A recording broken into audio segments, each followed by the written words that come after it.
ഈ വീഡിയോ ചെയ്യുന്ന എൻ്റെയും ഇത് കേൾക്കുന്ന നമ്മൾ പലരുടെയും മനസ്സിലുണ്ടാകുന്ന ഒരു ചോദ്യമുണ്ട്. ശരിക്കും നമ്മൾ ആരാധിക്കുന്ന ഭഗവാനെ നമ്മൾക്ക് നേരിട്ട് കാണാൻ സാധിക്കും. പ്രത്യക്ഷമായിട്ടുള്ള ദർശനം എന്നൊക്കെ പറയുന്നുണ്ടല്ലോ. പുരാണ കാലഘട്ടം മുതൽ നമ്മൾ കേട്ടുവരുന്ന കാര്യമാണല്ലോ. പല സീരിയലുകളിലും സിനിമകളിലും ഒക്കെ പലതരത്തിലുള്ള ദർശനത്തെക്കുറിച്ച് പറയുന്നുണ്ട്, കാണിക്കുന്നുണ്ട്. നമ്മൾ കുഞ്ഞുനാൾ മുതൽ ഹിന്ദു ആണെങ്കിൽ കേട്ടുവരുന്നൊരു കാര്യമാണ് പ്രത്യക്ഷമായി ഭഗവാൻ ദർശനമായി എന്നൊക്കെ പറയുന്നത്. അത് സത്യമാണോ മിഥ്യയാണോ, അങ്ങനെ ആരെങ്കിലും നേടിയിട്ടുണ്ടോ എന്നൊക്കെ നമ്മൾക്ക് പലർക്കും സംശയം തോന്നാറുണ്ട്. അതുപോലെ തന്നെ പലരും ഭഗവാന്റെ നേരിട്ടുള്ള ദർശനം കണ്ടു കിട്ടി എന്നൊക്കെ പറഞ്ഞ് വെറുതെ പല പുകിലും ഉണ്ടാക്കി ഭഗവാന്റെ പേരും കളഞ്ഞ് സ്വന്തമായും കോമാളിയാകാറുണ്ട്. എങ്കിൽ യഥാർത്ഥത്തിൽ ദർശനം കിട്ടുമോ ഇല്ലയോ എന്നുള്ളൊരു സംശയം എപ്പോഴും നമ്മുടെ മനസ്സിലുണ്ട്. ഒരുപാട് പേരിങ്ങനെ കിട്ടി എന്ന് പറയുമ്പോൾ പലതും നമ്മൾക്ക് വിശ്വസിക്കാൻ പറ്റാത്തതാണ്. കാരണം എന്താണ്, വെറുതെ പറയണം ഹിമാലയത്തിൽ ചെന്നു, അവിടെ ചെന്നു, ഞാൻ ഹിമാലയത്തിലേക്ക് എന്നെ ഭഗവാൻ വന്ന് കൊണ്ടുപോയി എന്നൊക്കെ പറയാറുണ്ട്. അപ്പോൾ നമ്മൾ പലപ്പോഴും ഇതൊക്കെ വിശ്വസിക്കണോ വേണ്ടയോ എന്നുള്ള ഒരു ചിന്തയിൽ നിൽക്കുകയായിരിക്കും. എങ്കിൽ യഥാർത്ഥത്തിൽ ദർശനം കിട്ടുമോ എന്നുള്ളൊരു ചോദ്യം ഉണ്ടായിരിക്കും. നമ്മൾക്കൊരു സംശയം വന്നാൽ നമ്മൾ ആദ്യം എന്താണ് ചെയ്യുന്നത്? നമ്മൾ ആദ്യം ഗുരുവിൻ്റെ അടുത്ത് കീഴിലാണ്. ഗുരുവെ, എനിക്കൊരു സംശയം തോന്നി, എൻ്റെ മനസ്സിലൊരു സംശയം തോന്നി, ഇതാണ് ആ സംശയം എന്ന് പറയുമ്പോൾ ആ ഗുരുവാണ് അത് സത്യമാണോ മിഥ്യയാണോ ശരിയാണോ തെറ്റാണോ എന്ന് നമ്മൾക്ക് പറഞ്ഞു തരുന്നത്. അതുകൊണ്ട് ഈ കാര്യത്തിന് നമ്മൾ അത് തന്നെയാണ് ചെയ്യാൻ പോകുന്നത്. നമ്മൾ എന്താ ചെയ്യാൻ പോകുന്നത്? പ്രത്യക്ഷമായി ദർശനം കിട്ടുമോ എന്ന് നമ്മൾ ഗുരുവിനോട് ചോദിക്കണം. ആ ഗുരുവിനോട് എങ്ങനെ ചോദിക്കുന്നത്? ഗുരു ആരാണ്? അജ്ഞാനമാകുന്ന ഇരുട്ടിനെ, അതായത് അറിവില്ലായ്മയിൽ നിന്ന് അറിവിലേക്ക് നയിക്കുന്ന, അറിവില്ലായ്മ എന്ന ഇരുട്ടിൽ നിന്ന് അറിവെന്ന വെളിച്ചത്തിലേക്ക് നയിക്കുന്ന ആ മഹാപുരുഷനാണ്, ദൈവം തന്നെയാണ്, സാക്ഷാൽ ബ്രഹ്മം തന്നെയാണ് ഗുരു എന്ന് പറയുന്നത്. അപ്പോൾ എങ്ങനെയാണ് നമ്മൾ ഗുരുവിനോട് സംസാരിക്കുന്നത്? നമ്മളുടെ മനസ്സിൽ ഇപ്പോൾ ഈ സംശയം തോന്നാൻ കാരണം എന്താണ്? ഞാനാണെങ്കിലും വീഡിയോ കേൾക്കുന്ന പലർക്കാണെങ്കിലും ഈ അനുഭവമില്ല, ഭഗവാനെ നേരിട്ട് കണ്ടുള്ള അനുഭവമില്ല, പ്രത്യക്ഷമായിട്ട് ഭഗവാനെ കണ്ട അനുഭവം നമ്മൾക്ക് ആർക്കുമില്ല. പല അനുഭവങ്ങൾ നമ്മളുടെ ജീവിതത്തിൽ ഉണ്ടായിട്ടുണ്ടായിരിക്കും, എങ്കിലും ഒരു ഭഗവാനെ നേരിട്ട് ആ രൂപത്തിൽ ദർശിച്ചിട്ടൊന്നുമില്ല നമ്മൾ. അപ്പോൾ നമ്മൾ പലർക്കും ഒരു സംശയമുണ്ട്, ഇത് ശരിക്കും ഉള്ളതാണോ ഇല്ലാത്തതാണോ? കാരണം ഞാൻ കണ്ടിട്ടില്ല, ഞാൻ കാണാത്തൊരു കാര്യത്തെ ഞാൻ എങ്ങനെയാണ് വിശ്വസിക്കുന്നത്? പിന്നെ പലരും നമ്മളുടെ ചുറ്റും കണ്ടിട്ടുണ്ടോ എന്ന് പറയുന്നുണ്ട്. അവരെയൊക്കെ എത്രത്തോളം വിശ്വസിക്കാൻ പറ്റുമെന്ന് നമ്മൾക്കറിയില്ല. അപ്പോഴാണ് ഞാൻ പറഞ്ഞതുപോലെ നമ്മൾ ഗുരുക്കന്മാരോട് ചോദിക്കേണ്ടത്. അപ്പോൾ ഗുരുക്കന്മാരെന്ന് പറഞ്ഞാൽ ആരാണ്? അത് ഞാൻ പറഞ്ഞു. അപ്പോൾ ആരൊക്കെയാണ് ഈ ഗുരുക്കന്മാർ? പല തരത്തിലുള്ള യോഗാരീതി പിന്തുടരുന്ന, ഭക്തി മാർഗത്തിൽ പോകുന്ന, താന്ത്രികമായിട്ട് എല്ലാ രീതിയിലും മുന്നോട്ട് പോകുന്ന ഒരുപാട് ഗുരുക്കന്മാരുണ്ട്. പല പാതകളാണെങ്കിലും, ഇപ്പോൾ അദ്വൈതം, വിശിഷ്ടാദ്വൈതം, ദ്വൈതം എന്ന് പറഞ്ഞാൽ മധവാചാര്യർ, രാമാനുജാചാര്യർ, ശങ്കരാചാര്യർ, പലരും പല രീതിയിൽ നിന്നാലും പല തലത്തിലാണ് പോകുന്നതെങ്കിലും എല്ലാ തലത്തിനും ഒരു ഗുരുവുണ്ട്, എല്ലാ പാതയ്ക്കും ഒരു ഗുരുവുണ്ട്. പല മതസാരവും ഏകമെന്ന് പറയുന്നത് പോലെ പല തരത്തിൽ ഒരു സത്യമേ ഉള്ളൂ, ഏകമായ സത്യമേ ഉള്ളൂ. ആ സത്യത്തിലേക്ക് നമ്മൾ പോകാൻ പല വഴികൾ നമ്മൾ സ്വീകരിക്കുന്നു, അതുപോലെ പല പാതകൾ സ്വീകരിക്കുന്നു. സനാതന ധർമ്മത്തിനാണെങ്കിലും ഒട്ടേറെ പാതകളുണ്ട്. നമ്മൾക്ക് ഏത് രീതിയിൽ ഭഗവാനെ വേണോ ആ രീതിയിൽ ആരാധിക്കാം. രൂപമില്ലാതെ ആരാധിക്കണോ ആ രീതിയിൽ ആരാധിക്കാം, രൂപത്തോടുകൂടി ആരാധിക്കണോ ആ രീതിയിൽ ആരാധിക്കാം. അതിൽ താന്ത്രികമായി പോകണോ, ഉപാസനാ മാർഗം സ്വീകരിക്കണോ, ഭക്തി മാർഗത്തിൽ പോകണോ, യോഗാ മാർഗത്തിൽ പോകണോ, എല്ലാത്തിനും ഇവിടെ സൊല്യൂഷൻ ഉണ്ട്. ആ സൊല്യൂഷൻ അനുസരിച്ച് അതിൻ്റെ തലപ്പത്ത് ആ സൊല്യൂഷൻ തരാനായിട്ട്, അല്ലെങ്കിൽ നമ്മൾ ആ വഴിയിൽ മുന്നോട്ട് നയിക്കാനായിട്ട് ഇരുട്ടിനെ അകറ്റുന്ന ആ ജ്ഞാനപ്രകാശമായ ഗുരുവുമുണ്ട്. അപ്പോൾ നമ്മൾക്കിനി ഒന്നും പേടിക്കേണ്ട ആവശ്യമില്ല, ഗുരുവിനോട് ചോദിച്ചാൽ മതി. അപ്പോൾ സമാധിയായിപ്പോയ ഗുരുക്കന്മാരോട് എങ്ങനെയാണ് ഇതിനുള്ള ചോദ്യം ചോദിക്കുന്നത്?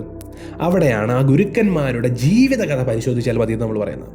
നമ്മൾക്ക് എന്തെങ്കിലും ചോദ്യം മനസ്സിലുണ്ടെങ്കിൽ നമ്മൾ ആ ഗ്രന്ഥത്തിൽ തപ്പുക, അല്ലെങ്കിൽ ഗുരുക്കന്മാരുടെ ജീവചരിത്രം നോക്കിയാൽ മതി. അങ്ങനെ നമ്മൾ പല ഗുരുക്കന്മാരുടെയും ജീവചരിത്രം നോക്കുമ്പോൾ നമ്മൾക്ക് ആ ഗുരുവിനോട് തന്നെ ചോദിക്കുന്നത് പോലെ ആ ഗുരുവിൻ്റെ ജീവചരിത്രം നോക്കി അതിൽ നിന്ന് മനസ്സിലാക്കാവുന്നതാണ്. അപ്രകാരം ഗുരുക്കന്മാർ പ്രത്യക്ഷമായ ദർശനം കണ്ടിട്ടുണ്ടോ? ആ ദർശനം നേടിയിട്ടുണ്ടോ? തീർച്ചയായിട്ടും ആ ദർശനം നേടിയിട്ടുണ്ട്. നമ്മൾ ഈ കേരളത്തിൽ നിന്ന് തന്നെ തുടങ്ങിയാൽ ആദി ശങ്കരാചാര്യരെ എടുത്തു നോക്കിയാലും ഭഗവത് പാദരുടെ ജീവചരിത്രം നമ്മൾ എടുത്തു നോക്കിയാൽ എത്ര ദർശനങ്ങളാണ് ശ്രീകൃഷ്ണൻ്റെ. അതുപോലെ തന്നെ ദേവീ ദർശനം നമ്മൾ എപ്പോഴും ഏറ്റവും പെരുമയോടെ പറയുന്ന കാര്യമാണ്, ദേവിയെ എങ്ങനെയാണ് മൂകാംബികയിൽ കൊണ്ട് എത്തിച്ചത് എന്ന്. അതുപോലെ തന്നെ ശ്രീനാരായണ ഗുരുദേവൻ്റെ കഥ നോക്കിയാലോ, കേരളത്തിൽ തന്നെയുള്ള ഗുരുവല്ലേ. ശ്രീനാരായണ ഗുരുദേവൻ്റെ കഥ നോക്കിയാലോ, ശ്രീകൃഷ്ണ ദർശനം അതൊരു കൃതിയായി പോലുമുണ്ട്, ശ്രീകൃഷ്ണൻ്റെ കൂടെ ഓടിക്കളിച്ചു എന്ന് പറഞ്ഞ്. അതുപോലെ തന്നെ സുബ്രഹ്മണ്യ ദർശനം, അതുപോലെ തന്നെ ശിവദർശനം, അങ്ങനെ എണ്ണിയാൽ ഒടുങ്ങാത്ത ദർശനം ശ്രീനാരായണ ഗുരുദേവൻ്റെ ജീവിതത്തിൽ സംഭവിച്ചിട്ടുണ്ട്. നേരിട്ട് ഭഗവാന്മാരെ കണ്ടിട്ടുണ്ട്. ഇനി നമ്മൾക്ക് ബംഗാളിലേക്ക് പോയാലോ, അവിടെ ശ്രീരാമകൃഷ്ണ പരമഹംസർ നേരിട്ട് ഭഗവാന്റെ ദർശനം നേടിയെടുത്തതെന്ന് മാത്രമല്ല, നമ്മൾ സ്വന്തമായിട്ടൊരു ദർശനം നേടിയെടുക്കുകയാണെങ്കിൽ നമുക്ക് പറയാൻ സാധിക്കും അത് എൻ്റെ ചിന്തയായിരിക്കാം, അല്ലെങ്കിൽ എനിക്ക് എന്തെങ്കിലും കുഴപ്പം പറ്റിയതാണ്. ചിലർ പറയും ഭഗവാന്റെ ദർശനം നേടി എന്നൊക്കെ പറയുമ്പോൾ പറയും നിനക്ക് വല്ല മാനസിക വിഭ്രാന്തി ആയിരിക്കാം, അത് നിൻ്റെ ഹാലൂസിനേഷൻ ആയിരിക്കാം എന്നൊക്കെ പലരും പറയാറുണ്ട്. അത് നിൻ്റെ മാത്രം ചിന്തയായിരിക്കാം, ശരിക്കും അങ്ങനെ ഒരു സംഭവം ഇല്ലായിരിക്കും, അതൊരു മിഥ്യയായിരിക്കാം എന്ന് പറയാറുണ്ട്. എങ്കിൽ ശ്രീരാമകൃഷ്ണ പരമഹംസരുടെ കാര്യത്തിൽ എന്താ സംഭവിച്ചത്? താൻ കണ്ട തൻ്റെ മാതാവായിട്ടുള്ള കാളി ദേവിയെ, കാളി അമ്മയെ സ്വന്തമായിട്ട് കാണുക മാത്രമല്ല, ഒരു വിശ്വാസവുമില്ലാത്ത പലരെയും കാണിച്ചു കൊടുത്തു. അതും സാധാരണ മനുഷ്യരല്ല, ആത്മീയമായ ഉന്നതമായ അവസ്ഥയിൽ നിൽക്കുന്ന രൂപമില്ലാത്ത ബ്രഹ്മത്തെ മാത്രം ധ്യാനിച്ചുകൊണ്ടിരുന്ന ടോട്ടാപുരി മഹാരാജ് എന്ന ശ്രീരാമകൃഷ്ണ പരമഹംസരെ ധ്യാനം പഠിപ്പിക്കാൻ വന്ന ഗുരുവിനെ പോലും കാളി ദേവിയെ കാണിച്ചു കൊടുത്തു. കാളി ദേവിയെ ഒട്ടും വിശ്വാസമില്ലായിരുന്നു. കാളി ദേവി വെറും ഒരു മാത്രമാണെന്നും ഒരു ശില മാത്രമാണെന്നും അതിനപ്പുറം ഒരു ശക്തിയില്ലെന്നും ദേവി മിഥ്യ ആണെന്നും വിശ്വസിച്ചുകൊണ്ടിരുന്ന ടോട്ടാപുരി മഹാരാജിനെ സ്വന്തം ദേവിയായിട്ടുള്ള കാളി ദേവിയെ കാണിച്ചു കൊടുത്തു. ഒരു ദിവസം വയറുവേദന വരുന്നു ടോട്ടാപുരി മഹാരാജിന്. വയറുവേദന വന്നതിന് ശേഷം ആത്മഹത്യ ചെയ്യാൻ പോവുകയാണ്. വയറുവേദന താങ്ങാൻ സാധിക്കുന്നില്ല. കാരണം എന്തിനാണ് ആത്മഹത്യ ചെയ്യുന്നത്? ഒരു യോഗിയെ സംബന്ധിച്ചിടത്തോളം ഒരിക്കലും ശരീരചിന്ത വരരുത്. വേദന കാരണം എപ്പോഴും ശരീരചിന്ത വരും. ആത്മാവിനെക്കുറിച്ച് ചിന്തിക്കാൻ അല്ലെങ്കിൽ ആത്മീയമായി പോകാൻ സമയമില്ല. ഈ ഉടലിനെ കുറിച്ചുള്ള ചിന്ത, അതായത് ഭൗതികമായിട്ടുള്ള ചിന്തയാണ് വരുന്നത്. ഉടലെന്ന് പറഞ്ഞാൽ ഭൗതികമാണ്, മായയാണ്. അതിനെക്കുറിച്ചുള്ള ചിന്ത വരികയാണ്. അപ്പോൾ ഈ ജീവിതം വേണ്ട, അടുത്ത ജന്മത്തിൽ മോക്ഷത്തെക്കുറിച്ച് ശ്രമിക്കാം, ഇങ്ങനെ വേദനയിൽ പുളയുന്നൊരു ഞാൻ ഇതിന് യോഗ്യനല്ല എന്നൊക്കെയുള്ളൊരു ചിന്ത വരികയാണ്. അപ്പോൾ എന്ത് ചെയ്തു? അങ്ങനെ ആത്മഹത്യ ചെയ്യാൻ പോകുന്ന വഴിയിൽ, നദിയിൽ ചാടി ആത്മഹത്യ ചെയ്യാൻ പോകുന്ന വഴിയിൽ എന്ത് സംഭവിച്ചു? ദേവിയുടെ ദർശനം കിട്ടി. സാക്ഷാൽ പരമേശ്വരിയായിട്ടുള്ള കാളി, പ്രകൃതിയായിട്ടുള്ള മായയായിട്ടുള്ള കാളി പറഞ്ഞു, ഈ വേദനയും ഞാൻ തന്നെയാണെന്ന്. അപ്പോൾ ആ കാളി അമ്മയെ കണ്ട് അന്ന് ബോധ്യപ്പെട്ടു കാളി അമ്മ സത്യമാണെന്ന്. എവിടെ നോക്കിയാലും കാളിമയമായിരുന്നു. പ്രകൃതി മുഴുവൻ കാളിയാണെന്ന് പറയുന്ന പോലെ എവിടെ നോക്കിയാലും കാളിയായിരുന്നു. അതിനുശേഷം ടോട്ടാപുരി മഹാരാജ് ശ്രീരാമകൃഷ്ണ പരമഹംസരുടെ അടുത്ത് ചെന്ന് പറഞ്ഞൊരു കാര്യമുണ്ട്. ഗുരുവാണ് ചെന്ന് ചോദിക്കുന്നത്, മോനെ, എനിക്ക് നിൻ്റെ അമ്മയുടെ കുറച്ച് കീർത്തനങ്ങൾ പറഞ്ഞു തരൂ, അത് ഞാൻ പാടട്ടെ. ആ അമ്മയോടുള്ള ഭക്തി ടോട്ടാപുരി മഹാരാജ് എന്ന ബ്രഹ്മത്തിൽ മാത്രം, ജഗത് മിഥ്യ ബ്രഹ്മം സത്യമെന്ന് വിചാരിച്ചു കൊണ്ടിരുന്ന, അല്ലെങ്കിൽ ആ ഒരു തത്വത്തിൽ അധിഷ്ഠിതമായി ധ്യാനം ചെയ്ത് മുന്നോട്ട് പോയിരുന്ന ടോട്ടാപുരി മഹാരാജിൻ്റെ ഉള്ളിൽ വരെ തോന്നിച്ചു. അപ്പോൾ ദർശനമുള്ളതാണോ ഇല്ലാത്തതാണോ എന്ന് ചോദിക്കേണ്ട കാര്യമേ ഇനി എണ്ണിയാൽ ഒടുങ്ങാത്ത കാര്യം നമുക്ക് പറയാം. ഒരുപാട് ഗുരുക്കന്മാരുടെ ജീവിതത്തിൽ പ്രത്യക്ഷ ദർശനം കിട്ടിയിട്ടുണ്ടെന്ന് ഇപ്പോഴും അവരുടെ പിന്മുറക്കാർ പറഞ്ഞു വരാറുണ്ട്. അതുകൊണ്ട് ഈ കാര്യത്തിൽ ഒരു സംശയവും തോന്നേണ്ട കാര്യമില്ല. ഇനി നമുക്ക് ചോക്കാമേലാജിയുടെ കഥ എടുത്തു നോക്കിയാൽ ഇതിനേക്കാൾ വലിയ അത്ഭുതമാണ്. ഭഗവാൻ ക്ഷേത്രത്തിൽ നിന്ന് ഇറങ്ങി വീട്ടിൽ വന്നു. അതുപോലെ നാംദേവ്ജിയുടെ കാര്യം എന്താണ്? നാംദേവ്ജിയുമായിട്ട് മാറ്റി നിർത്തി, അതായത് വിഗ്രഹത്തിൻ്റെ സ്ഥാനത്ത് ഭക്തനെ നിർത്തി വിഗ്രഹത്തിൽ നിന്ന് ഇറങ്ങി ഭഗവാൻ വന്നു. അതുപോലെ ഇനി നമുക്ക് നമ്മളുടെ തുക്കാറാംജി അല്ലെങ്കിൽ നോർത്ത് ഇന്ത്യൻ സെയിൻസ് ആരെടുത്ത് നോക്കിയാലും, നോർത്ത് ഇന്ത്യയിലുള്ള മഹാപുരുഷന്മാരെ ആരെടുത്ത് നോക്കിയാലും ഈ പ്രത്യക്ഷ ദർശനത്തിൻ്റെ കഥ അവിടെ കാണാൻ സാധിക്കും. ബംഗാളിൽ ചെന്നാൽ കാണാൻ സാധിക്കും, കാശ്മീരിൽ ചെന്നാൽ കാണാൻ സാധിക്കും, കേരളത്തിൽ വന്നാൽ, തമിഴ്നാട്ടിൽ വന്നാൽ ഇഷ്ടം പോലെ 18 സിദ്ധ പരമ്പര ആയിക്കൊള്ളട്ടെ. അവിടെ ഇപ്പോൾ ഭോഗർ സിദ്ധസ്വാമി നേരിട്ട് മുരുകനെ വരുത്തി, മുരുകനെ കണ്ടുകൊണ്ടാണ് ദണ്ഡായുധപാണിയെ സൃഷ്ടിച്ചത് എന്ന് പറയുന്നു. അതുപോലെ തന്നെ എത്ര കഥകൾ. ആകാശമാർഗം ഗുളിക കൊണ്ട് പറന്ന് പല തലത്തിൽ ചെന്ന്, പല ഡൈമെൻഷനിൽ ചെന്ന് പല ഗുരുക്കന്മാരെ കണ്ട കഥ സപ്തകാണ്ഡത്തിൽ ഭോഗർ സിദ്ധസ്വാമി എഴുതി വെച്ചിരിക്കുന്നു.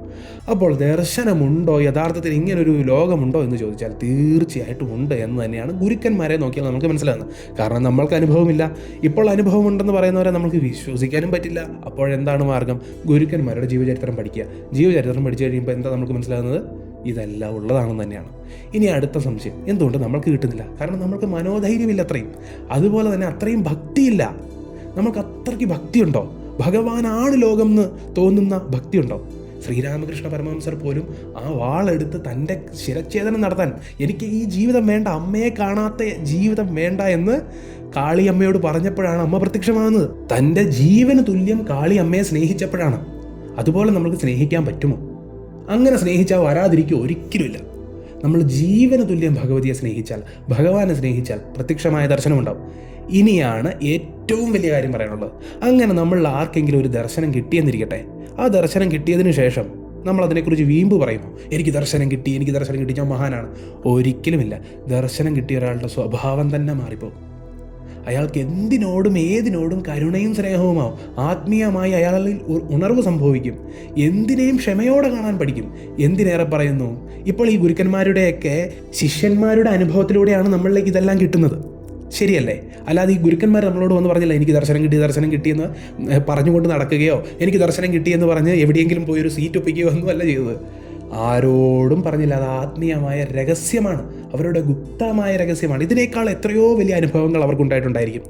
അവർ പല ഗുഹകളിൽ തപസ് ചെയ്തപ്പോഴോ അല്ലെങ്കിൽ അവർ ഏകാന്തമായിരുന്നപ്പോഴോ ഇതിനേക്കാൾ വലിയ കാര്യങ്ങൾ സംഭവിച്ചിട്ടുണ്ടായിരിക്കും. പക്ഷെ അന്നൊന്നും ശിഷ്യന്മാർ കൂടെ ഇല്ലാത്തതുകൊണ്ട് ഇതൊന്നും എഴുതിയെടുത്തിരുന്നില്ല, ഇതൊന്നും നമ്മൾക്ക് കാണാൻ സാധിക്കുന്നില്ല. എങ്കിൽ ശിഷ്യന്മാർക്ക് അറിയാവുന്ന കാര്യം അവർ പറയുന്നു. അതുപോലെ തന്നെ ശ്രീരാമകൃഷ്ണ പരമഹംസരുടെ ഏറ്റവും പ്രിയപ്പെട്ട ശിഷ്യനായിട്ടുള്ള നമ്മളുടെ വിവേകാനന്ദ സ്വാമിക്ക് പോലും ദേവിയെ വിശ്വാസമില്ലായിരുന്നു. എങ്കിലും പ്രത്യക്ഷമായിട്ടുള്ള ദർശനം ശ്രീരാമകൃഷ്ണ പരമഹംസർ ഒരുക്കി കൊടുത്തു. ആർക്ക്? നമ്മളുടെ വിവേകാനന്ദ സ്വാമിക്ക്. അതിനുശേഷമാണ് അദ്ദേഹത്തിൻ്റെ ജീവിതത്തിൽ എൻ്റെ ഏറ്റവും വലിയ രഹസ്യം കാളീദേവിയാണെന്ന് വിവേകാനന്ദ സ്വാമി പറഞ്ഞിട്ടുണ്ട്. അപ്പോൾ ഒന്ന് ആലോചിച്ച് നോക്കൂ, ഈ ഗുരുക്കന്മാരെല്ലാം എത്ര പേർക്കാണ് ദർശനം കൊടുത്തിട്ടുള്ളത്. എങ്കിൽ ഈ ദർശനം നേടിയതിന് ശേഷം എന്താണ് സംഭവിക്കുന്നത്? അവരുടെ ജീവിതം തന്നെ മാറി. ആരോടും ഒന്നും ബോധിപ്പിക്കാനില്ല അവർക്ക്. എനിക്ക് ദർശനം കിട്ടിയെന്ന് ഒരിക്കലും ദർശനം കിട്ടിയ ആൾ പറയില്ല. കാരണം എന്താ? ആ ബോധിപ്പിക്കാനുള്ള അവസ്ഥയൊക്കെ എന്നേ പോയി. അല്ലെങ്കിൽ വീമ്പ് പറയാനുള്ള തലത്തിൽ നിന്നൊക്കെ അവർ എത്രയോ ദിവ്യമായ അവസ്ഥയിലേക്ക് മാറി. കാരണം അവർക്കറിയാം, എനിക്ക് ദർശനം കിട്ടിയെങ്കിൽ ലോകത്തുള്ള എല്ലാവർക്കും കിട്ടും. ഇത് അസാധാരണ സംഭവമൊന്നുമല്ല, ഭക്തിയുള്ള ആർക്കും ദർശനം കിട്ടും എന്നുള്ള ബോധം. ശരിക്കും ആ ദർശനമെന്ന് പറയുന്നത് നമ്മുടെ ഉള്ളിൽ ഉദിക്കുന്ന ബോധമാണ്, സത്യത്തെ തിരിച്ചറിയുമ്പോഴുള്ള ബോധം. ഒന്നുമല്ല. ഈ ലോകത്ത് ഈ ശരീരം വെച്ച് ഞാൻ എത്ര വീമ്പ് പറഞ്ഞാലും ഈ ശരീരത്തെക്കുറിച്ചുള്ളതാണ്. അത് നശ്വരമാണ്, അനശ്വരമല്ല എന്നുള്ള ബോധം ഉണ്ടാവും. അപ്പോൾ ഒരിക്കലും അവർ ഒന്നിനും വീമ്പ് പറയാൻ പോകില്ല, ഒന്നിനെയും പുകഴ്ത്തി കാണിക്കാൻ പോകില്ല. വളരെ ലളിതമായ കൊച്ചു കുട്ടിക്ക് സമാനമായ ജീവിതമായിരിക്കും അങ്ങനെ ഒരു ദർശനം കിട്ടിയാൽ. ശ്രീരാമകൃഷ്ണ പരമഹംസരെ കുറിച്ച് പറയുന്നത് എന്താണെന്നറിയാമോ? ശ്രീരാമകൃഷ്ണ പരമഹംസർക്ക് ദേവിയുടെ ദർശനം കിട്ടിയതിനു ശേഷം ശരീരത്തിലെ ചുളിവുകളെല്ലാം മാറി കൊച്ചു കുഞ്ഞിന് സമാനമായ മുഖമായി പോയെന്ന. അത്രയും നിഷ്കളങ്കമായിരുന്നു. അതിനെ പല അറിവില്ലാത്തവരും ഭ്രാന്താണെന്ന് പോലും തെറ്റിദ്ധരിച്ചിട്ടുണ്ട്. എങ്കിൽ അത്രയും കൊച്ചു കുഞ്ഞുങ്ങൾക്ക് സമാനമായ അമ്മേ അമ്മേ എന്ന് വിളിച്ച ആ ഒരു തലത്തിലേക്ക് താഴ്ന്നു പോവുകയാണ് ഉണ്ടായത്. ഈഗോ ഇല്ലാതായി, നമ്മൾ പറയില്ലേ, അഹന്ത ഇല്ലാതായി, അഹങ്കാരമില്ലാതായി ഞാൻ അമ്മയുടെ മകൻ മാത്രമാണ് എന്നുള്ള അവസ്ഥയിലേക്ക് ശ്രീരാമകൃഷ്ണ പരമഹംസരെത്തി. അതാണ് ആത്മീയമായ ഏറ്റവും ഉന്നതമായ അവസ്ഥ. നമ്മൾ ലളിതമായി തീരുകയാണ് ചെയ്യുന്നത്.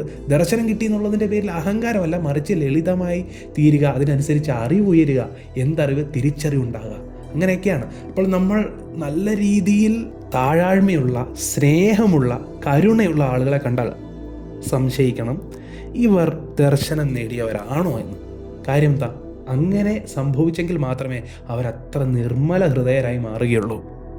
നമ്മൾക്ക് വെറുതെ ഒരു ദർശനം വേണമെങ്കിൽ കിട്ടുമായിരിക്കും, പല അനുഭവങ്ങളും ഉണ്ടായിരിക്കും. ഒരു ദേവൻ്റെ രൂപം കാണുന്നതല്ല ദർശനം, ആ തത്വത്തെ കൂടി തിരിച്ചറിയുന്നതാണ്. ആ ഭഗവാന്റെ തത്വത്തെ തിരിച്ചറിയുമ്പോഴാണ് പരിവർത്തനം ഉണ്ടാകുന്നത്. വെറുതെ രൂപം കണ്ടാൽ ഒരു ഫോട്ടോയിൽ കാണുന്ന പോലെ കാണാം.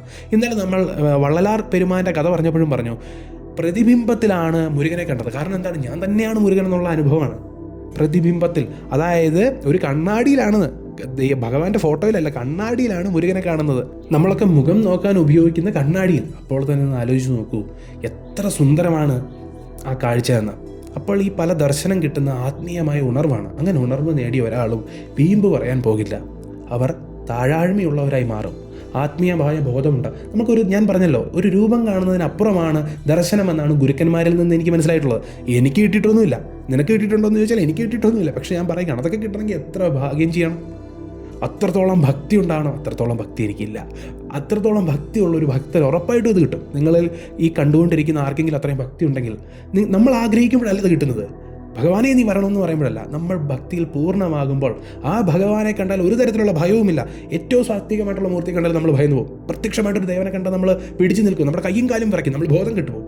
എങ്കിൽ ഇതെല്ലാം സഹിക്കാൻ പറ്റുന്ന ഒരവസ്ഥയിൽ ആത്മീയമായ ഒരാൾ ഉണർന്നു കഴിയുമ്പോഴാണ് പ്രത്യക്ഷ ദർശനം കിട്ടുന്നത്. അങ്ങനെ ദർശനം കിട്ടുമോ എന്ന് ചോദിച്ചാൽ ഗുരുക്കന്മാരുടെ കഥ വെച്ച് കിട്ടുമെന്ന് തന്നെയാണ് നമുക്ക് മറുപടി പറയാനുള്ളത്. അങ്ങനെ കിട്ടിയാൽ എന്താണ് അനുഭവം എന്ന് ചോദിച്ചാൽ, നമ്മൾ മനുഷ്യരായിത്തീരും, മനുഷ്യത്വമുള്ളവരായിത്തീരും. നമ്മൾ എല്ലാവരുടെ ഉള്ളിലും ഇരിക്കുന്ന സത്യസ്വരൂപിനെ കാണാൻ പഠിക്കും. വാടിയ പയറെ കണ്ടപോതെല്ലാം വാടിനേൻ എന്ന് വള്ളലാർ പെരുമാൻ പറഞ്ഞതുപോലെ, ഒരു പുൽനാമ്പ് കരിഞ്ഞു പോകുന്നത് കണ്ടാലും ക്ഷീണിച്ചു പോകുന്നത് കണ്ടാലും നമുക്ക് വേദന ഉണ്ടാവും. അതാണ് ഉന്നതമായ അവസ്ഥ. എന്തിനോടും ഏതിനോടും കരുണ, ആരോടും ശത്രുതയില്ലാതെ എല്ലാത്തിനെയും സ്നേഹിക്കാൻ പറ്റുന്ന അവസ്ഥയുണ്ടല്ലോ, ആ അവസ്ഥയിലാണ് ദൈവത്തെ കിട്ടിയെന്ന് പറയാൻ പറ്റുള്ളൂ. അപ്പോൾ അങ്ങനെയൊക്കെ ദർശനം നേടിയവരുണ്ടായിരിക്കാം, അങ്ങനെ ദർശനം നേടാൻ പറ്റുന്നവരുണ്ടായിരിക്കാം. മഹാഗുരുക്കന്മാർ പോലും, ശ്രീരാമകൃഷ്ണ പരമഹംസർ പോലും, ആ ജീവിതം ഒരു ലീലയാണെങ്കിൽ പോലും എത്ര കഷ്ടപ്പെട്ടിട്ടാണ് ആ അമ്മയുടെ ദർശനം കിട്ടിയത്. അത്രയും സ്നേഹത്തിൽ മതി മറന്നപ്പോഴാണ് അമ്മയുടെ ദർശനം കിട്ടിയത്. അമ്മയെന്ന് വിളിച്ച് കാളിയമ്മയുടെ ഏറ്റവും അരുമയായിട്ടുള്ള മകനായി മാറി, മകനായി സ്വയം തീരുമാനിച്ച് സങ്കല്പിച്ച് ഞാൻ മകനാണെന്നുള്ള ഭാവത്തിൽ സ്വന്തം ശരീരം പോലും കുഞ്ഞുങ്ങളുടെ പോലെ ആയിപ്പോയി. മുഖമൊക്കെ അത്രയ്ക്ക് നിർമ്മലമായി മാറി. അപ്പോഴാണ് അമ്മ ദർശനം കൊടുത്തത്. അതുപോലെ ഭക്തി ഉണ്ട് അല്ലെങ്കിൽ ആർക്കും കിട്ടും. അങ്ങനെ കിട്ടിയാൽ അത് വെറും ഒരു രൂപദർശനം മാത്രമായിരിക്കില്ല, അതിനപ്പുറം ആത്മീയ പരിവർത്തനവും സത്യബോധത്തെ തിരിച്ചറിയലുമായിരിക്കും. ഇതൊക്കെയാണ് എനിക്ക് ഗുരുക്കന്മാരെ മനസ്സിലാക്കിയതിലൂടെ കിട്ടിയ കാര്യങ്ങൾ. നമ്മൾക്ക് പല അനുഭവങ്ങൾ ഉണ്ടായിട്ടുണ്ടെങ്കിലും ഇങ്ങനെയുള്ള നേരിട്ടുള്ള പ്രത്യക്ഷമായിട്ടുള്ള അനുഭവങ്ങളും എപ്പോഴും ഭഗവാൻ കൂടെയുള്ളതൊക്കെ മഹാപുരുഷന്മാരുടെ കൂടെയാണ്, ഗുരുക്കന്മാരുടെ കൂടെയാണ്. അപ്പോൾ അവരുടെ ചരിത്രം വായിച്ചതിലൂടെയും അവരെ മനസ്സിലാക്കിയതിലൂടെയും എനിക്ക് മനസ്സിലായ കാര്യങ്ങൾ ഇതൊക്കെയാണ്. ഇങ്ങനെയുള്ള കാര്യങ്ങൾ ഇത് അനുഭവിച്ചിട്ടില്ലാത്തത് കൊണ്ട് തന്നെ നമ്മൾ സാധാരണക്കാർക്ക് ഗ്രഹിക്കാൻ ഇത്തിരി ബുദ്ധിമുട്ടാണെങ്കിലും മഹാഗുരുക്കന്മാരുടെ ജീവിതത്തിൽ നിന്ന് ഇതൊക്കെ പഠിച്ച് മനസ്സിലാക്കുമ്പോൾ ഇങ്ങനെയും ഉണ്ട് കാര്യങ്ങളെന്ന് നമുക്ക് മനസ്സിലാക്കാൻ സാധിക്കും.